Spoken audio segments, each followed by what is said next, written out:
안녕하세요, 문학초점입니다. 오늘 여러분의 손에 쥐어드릴 작품은 에르베르 텔리에의 아노말리입니다. 1957년에 태어난 에르베르 텔리에는 다양한 이력을 가지고 있는 작가입니다. 소설, 시, 희곡을 쓰는 문학 작가일 뿐 아니라 수학자이기도 하면서 언어학 박사이기도 하죠. 기자 생활을 하기도 했다고 합니다. 오늘 소개해드릴 작품인 아노말리가 불어권 최고 문학상으로 꼽히는 콩쿠르상 수상작이 되면서 전 세계적으로 이름을 알리게 된 작가죠. 아노말리는 지난 2020년에 발표된 소설입니다. 그리고 그의 콩쿠르상을 수상한 작품이죠. 비행기와 그 안에 타고 있는 승객들 모두가 원인을 알 수 없는 일로 완전히 복제된다는 설정으로 인간 존재에 대해 다양한 생각을 하게 만듭니다. 평단이 높은 평가를 받으며 콩쿠르상뿐 아니라 다양한 문학상의 후보작으로 선정되기도 했죠. 무엇보다 재미있는 작품으로 제가 작년에 읽었던 작품 중 베스트 5로 꼽기도 했던 소설이었습니다. 이 작품에 등장하는 주인물들을 소개해드리도록 하겠습니다. 이 소설에는 딱히 주인공이라 할 만한 인물은 없습니다. 공군 장군인 실베리아와 과학자 에드리언과 티나가 등장하고 그 외에 다양한 비행기 탑승객들이 등장할 뿐이죠. 이 작품의 주요 줄거리를 소개하도록 하겠습니다. 2021년 3월의 어느 날 파리를 출발해 뉴욕으로 향하던 비행기 에어프랑스 006호는 뉴욕 인근에 도달해 전에 없이 크고 높은 비구름과 마주하게 됩니다. 비구름대에 진입한 비행기는 거친 바람으로 인해 엄청나게 흔들렸고 설상가상으로 강한 우박이 내리치면서 기장과 승객들은 긴장 상태에 놓이죠. 겨우 난기를 뚫고 기장은 공항에 착륙 허가 요청을 하지만 갑자기 난데없이 미국 공군기가 나타나 비행기의 항로를 돌려 미 공군기지로 향하게 합니다. 한편 지상에 있던 공항은 큰 혼란에 빠지게 되는데 착륙 허가 요청을 한 에어프랑스 006호는 지난 3월에 이미 정상적으로 착륙했고 지금은 3개월이 지난 6월이었기 때문입니다. 도저히 영문을 알 수 없는 상황이 벌어지자 미국 당국은 여러 가지 비상사태에 대비해 마련해둔 프로토콜에 따라 비행기를 공군기지에 착륙시킨 것이죠. 미 공군의 장군인 실베리아는 과거 이 프로토콜을 완성시킨 천재 공학자들인 에이드리언과 티나를 소환하여 앞으로 어떻게 조치해야 할지 상의합니다.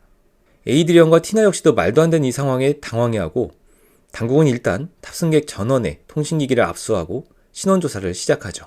조사 결과 탑승객들은 지난 3월에 정상 착륙한 비행기에 타고 있던 승객들과 완전히 동일한 인물이라는 사실이 밝혀집니다.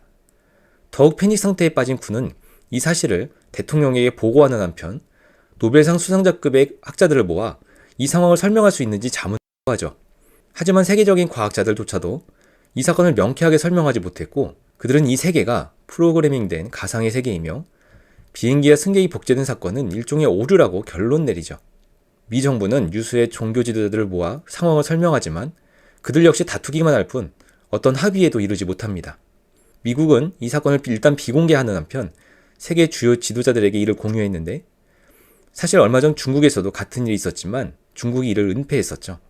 한편 영문도 모른 채 공군기지에 갇힌 꼴이 된 승객들의 불만은 점차 고조되고 있었고 승객 중 하나인 블레이크란 남자는 차를 훔쳐 기지에서 탈출해 달아납니다. 사실 블레이크는 전문 킬러였고 그는 3월에 이미 정상적으로 착륙한 블레이크와 만나게 되어 결국 그의 손에 살해되고 맙니다.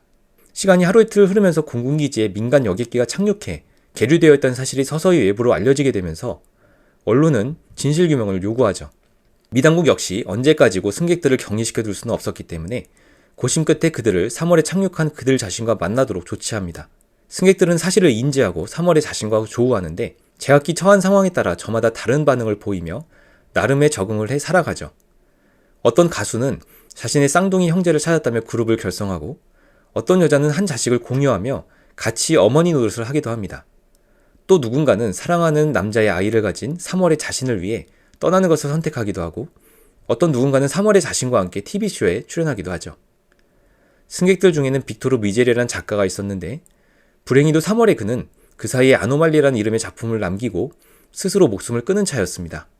6월에 나타난 미젤은 죽은 3월의 자신이 남긴 아노말리라는 소설이 대성공을 거두게 된 것을 경이롭게 여기고 대중들 앞에 나서서 기자회견을 하죠. 그러면서 그는 질문 세례를 퍼붓는 기자들에게 이제 인류는 새로운 현상 앞에서 적응해야 하며 스스로를 구원해야 한다고 이야기합니다. 놀랍게도 9월에 에어프랑스 006호가 다시 한번 뉴욕 상공에 나타났고 이를 보고받은 미국 대통령은 더 이상의 혼란을 막기 위해 격추를 명령합니다. 이제 이 작품의 감상평을 공유하도록 하겠습니다. 먼저 이 작품은 또 다른 자기 자신을 마주했을 때 보이는 반응에 대한 사고실험이라는 겁니다. 작가인 에르베르 텔리에는 인터뷰를 통해서 사람이 자기 자신과 완전히 동일한 존재를 만났을 때 어떤 반응을 보일까 하는 생각이 이 작품의 모티프가 되었다고 했습니다. 그는 자신의 재미난 상상력을 작품 속에서 충실히 구현해냈는데 소설 속 등장인물들은 다양한 방식으로 또 다른 자기 자신을 마주하고 있죠. 전문 킬러인 블레이크는 또 다른 자신을 납치하여 그간 자신의 손에 희생당했던 사람들과 마찬가지로 살해해버리며 그 존재를 극적으로 부정해버립니다. 그 외에 대부분의 사람들은 또 다른 자신과 공존하는 방법을 택하는데 가수인 어떤 이를 잃어버린 쌍둥이를 찾았다며 그룹을 결성해 활동하기도 합니다. 그런가 하면 어떤 사람은 한 아들의 엄마로서의 역할을 나누어 하기도 하고 어떤 사람은 또 다른 자신의 행복을 위해 떠나기도 하죠. 그렇다면 작가는 이 소설을 통해 실행해본 사고실험의 결과를 어떻게 내고 있을까요? 제가 생각하기에 완전히 같은 사람이더라도 나뉘어진 이상 그 존재의 본질은 다를 수밖에 없다는 것을 말하고 있는 것 같습니다. 다른 이들과 나눠도 괜찮은 사랑이 있는가 하면 결코 나눌 수 없는 사랑이 있다. 라는 문장에서 다른이라는 표현 자체가 사고실험의 결론을 드러내고 있죠. 이는 3월의 자신이 스스로 목숨을 끊었다는 것을 알고서도 담담하게 또는 냉정하게 상황을 받아들이는 빅토르 미젤에게서 다시 한번 명백하게 드러납니다. 이 소설이 단순히 재미있기만 한 작품이 아니며 인간의 본질에 대한 탐구가 담겨있기도 하다는 것을 증명하고 있는 겁니다. 다음으로 이 소설은 우리가 아는 세계에 큰 균열이 갔을 때 어떤 일이 일어날지 생각하게 만든다는 것이죠. 비록 작가의 상상 속에서 일어난 일이지만 이 소설은 세계에 큰 위기가 닥쳤을 때 사회 지도층이 보여주는 각기 다른 모습을 읽는 재미가 있습니다. 이 소설에서 등장하는 사회 지도층은 크게 세 부류로 과학자들, 종교 지도자들, 그리고 정치 지도자들이 그들이죠. 첫 번째 부류인 과학자들은 비행기와 그 안에 탄 승객들 전체가 복제된 전대미문의 사태에 직면하여 그 원인을 찾아내는 임무를 부여받습니다.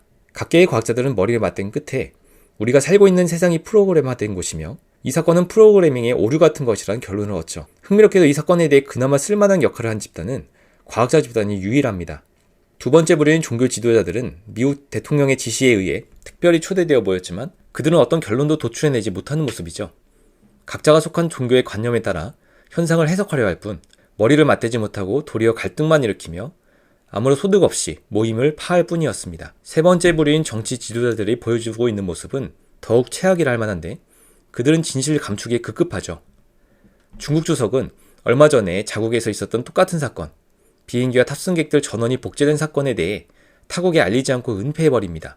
미국 대통령은 얼마 후에 에어프랑스 006호가 또다시 나타나자 이를 격추시켜버리라는 명령을 내릴 뿐이죠.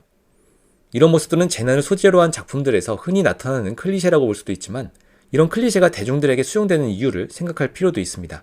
사람들에게 정치나 종교가 더 이상 세상을 해석할 수 있는 특별한 툴이 되지 못하고 있다는 것을 말하는 것이 아닐까 싶습니다. 그리고 현대인들에게 가장 신뢰를 받고 있는 영역이 그나마 과학이라는 점도 아울러 확인하게 되죠. 마지막으로 작가의 진짜 메시지를 찾아보도록 하겠습니다.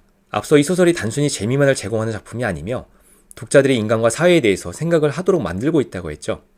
작가가 이 소설을 통해서 사람들에게 던지고 싶은 진짜 메시지는 작품의 중후반부에 나오는 빅토르 미젤의 인터뷰에 있다고 볼 수 있습니다. 빅토르 미젤은 그의 직업이 소설가라는 점, 이 소설의 제목과 같은 아노말리의 작가라는 점에서 에르베르 텔리의 자신이라고 봐도 무방합니다. 6월에 나타난 미젤은 3월에 미젤이 스스로 목숨을 끊었으며 아노말리라는 소설을 남겨 센세이션을 일으키고 있다는 것을 알게 되죠. 그는 인터뷰에서 과학자들을 통해 우리가 사는 세상이 프로그래밍 되어 있는 공간이라는 사실이 밝혀졌으니 우리 스스로를 구원해야 한다고 주장합니다. 사실 이 말 자체보다도 저는 미젤이 한 다음에 이 말이 더욱 와닿았습니다. 그 불행의 이름은 엘피스, 즉 희망입니다. 온갖 나쁜 것 중에서도 가장 나쁜 것이죠. 인간의 행동을 가로막는 것이 희망, 인간의 불행을 오래 끄는 것도 희망입니다. 그리스 신화에 나오는 판도라의 상자 속에 있던 가장 나쁜 불행이 바로 희망이라는 것으로 희망을 긍정적으로 보는 일반적인 인식과는 배치됩니다. 저는 미젤이 이 말을 한 이유는 사람들이 지금 바로 행동에 나서야 한다는 것을 강조하기 위함이었을 것이라는 생각이 들었습니다. 우리가 살면서 입버릇처럼 흔히 하는 말이 어떻게든 되겠지라고 할 수 있는데 이는 긍정적 시각이라고만 보기 어렵다는 것이죠. 막연한 희망, 기대 때문에 사람들은 냉정하게 상황을 바라보지 못하고 행동해야 할 시점을 계속 뒤로 미루고 있는 것일 수 있습니다. 가장 나쁜 것은 희망이라는 말이 어쩌면 작가가 이 소설을 통해 지금을 사는 사람들에게 던지고 싶은 진짜 메시지가 아니었을까 싶습니다. 여기까지 아노말리 줍줍이었습니다. 감사합니다.